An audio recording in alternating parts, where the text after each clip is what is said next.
As a Muslim, আপনি একজন মুসলিম হিসেবে you can behave kindly toward them, আপনি তাদের সাথে উত্তম আচরণ করতে পারেন, but you cannot follow their culture, আপনি তাদের কোনো কালচার গ্রহণ করতে পারেন না। কথা বলেন ঠিক কিনা?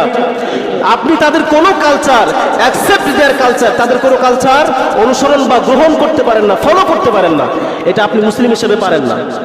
অথচ আমরা তাদের সাথে বা তাদের সেই কালচারগুলো আমাদের ব্যক্তি জীবনে এমনভাবে নিয়েছি, তাদের কালচার ছাড়া আমরা ভালোভাবে চলতেও পারি না।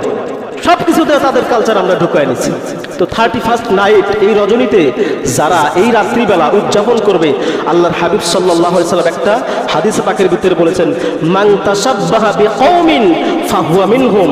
আল্লাহর হাবিব সতর্ক করে বলেছেন, সাবধান করে দিয়ে বলেছেন, ও দুনিয়ার আমার উম্মতেরা, মান তাশাব্বাহা বিকওমিন ফাহুয়া মিনহুম, যদি তোমরা কোনো বিধর্মীদের কালচার গ্রহণ করো, কোনো মানুষের সাথে সাদৃশ্য রাখো, আমি আল্লাহর হাবিব বলে দিলাম তোমরা তাদের দলভুক্ত হয়ে যাবে। বলেন নাউজুবিল্লাহ।